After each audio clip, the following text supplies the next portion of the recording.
So when you're actually listening to yourself, to your worth, anything that resonates in terms of worth and joy and freedom and more of yourself, you're actually loving yourself back for the first time ever, and it rejoices. It says thank you. It actually says thank you. It's not like, oh, it doesn't need that. No, it does. Just like you, as the kid that you are in an adult body, need, or yeah, in a sense, need the love. And when you are given an act of love like that, that your heart melts like, I almost can't believe that I got this love from you, or that I received this, whatever, maybe it's just a compliment, or that just hits the right string, and makes you feel, worthy again for a moment. That's, in a sense, that's the same way the higher self feels when you start paying attention, and you start thanking it for its signs instead of blaming it, and it actually feels like, finally somebody listens to me. Finally you see me for who I am. So you can build that relationship with yourself, and it's really enjoyable. It's really pleasurable. It's really deeply enjoyable and loving, and gives a lot of meaning to your life. And that's when things start to flow, like circumstantially, because you start to listen. The only reason why things don't flow is because you're not listening in the particular way that you're meant to listen. So let those signals of when things don't flow just be signals to not define that in any negative way anymore. Whenever something happens to you that seems to obstruct where you want to be, realize that it's only there so that you can get sooner to where you want to be. But if you label it in the way that, oh, this is an obstacle, what you're doing is you're not listening. You're not trusting yourself. You're not trusting you, the you that sees more than you can see. So when you do, that opens up, and sometimes the obstacle immediately removes, because what you needed to learn to get to that joy you wanted was simply to no longer define it in a negative way. That's why it needed an obstacle in the first place.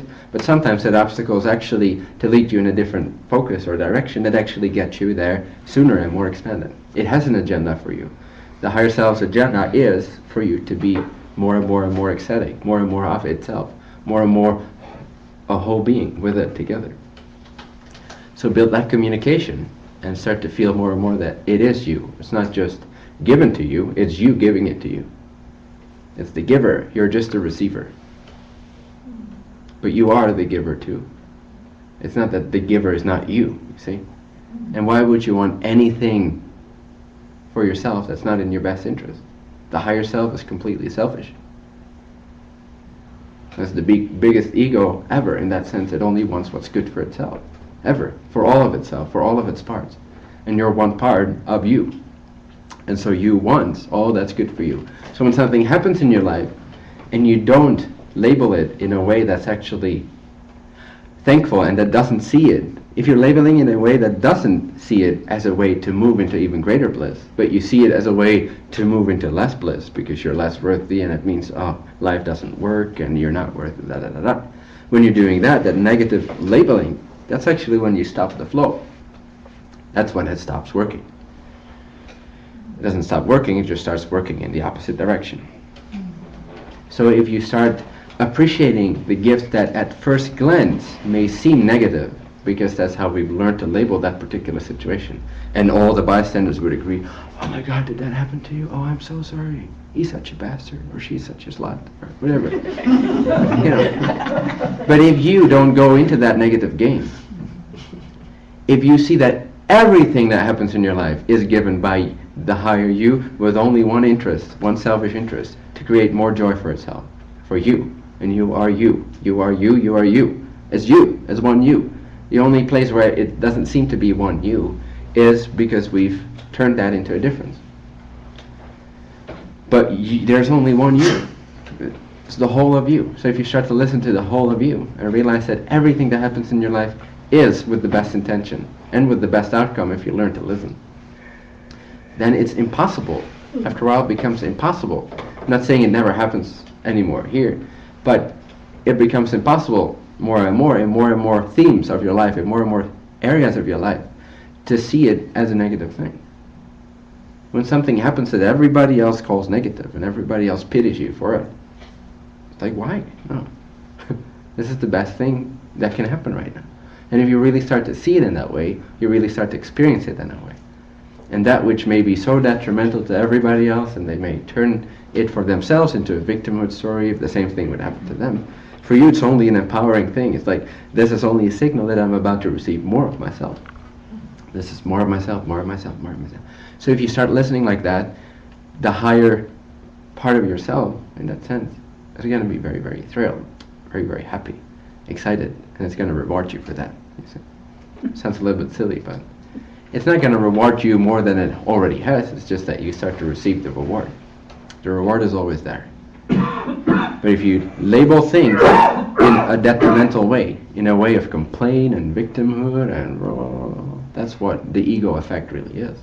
If you start to define it in ways that work for you, that's actually the disappearance of the ego effect. That's not more ego building yourself up with pride or with whatever it is. No, that's actually moving into more of yourself and leaving the space where the ego effect can even effectuate itself. So just start to listen, and you'll be thrilled, and you'll be thrilled. And you'll feel that both yous will be thrilled. You'll be and it will be like having intercourse with yourself on a day-to-day basis. A deep ecstasy, more and more. Deep appreciation, a mutual appreciation. Because you're doing your part, which is simply to listen and receive. And it's doing its part, which it always does, flawlessly, which is to give, to send, to know how and when, etc., the timing of things. But if we can let go of the how, that's when we can truly start to listen. If we have an agenda for the how, we're basically not trusting that our higher version of ourselves has a way better grip on these things. See, we're just like, we're not even capable. We're 0%. I was going to say, like, we're 0.001% able to guide our life, but in a sense, nothing. Like, we're not able to know how and why and what's in our best interest. So that's not our duty, you see.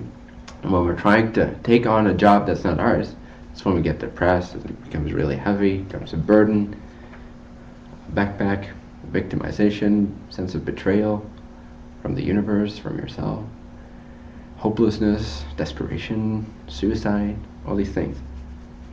But if you simply start to listen, that's all you need to do.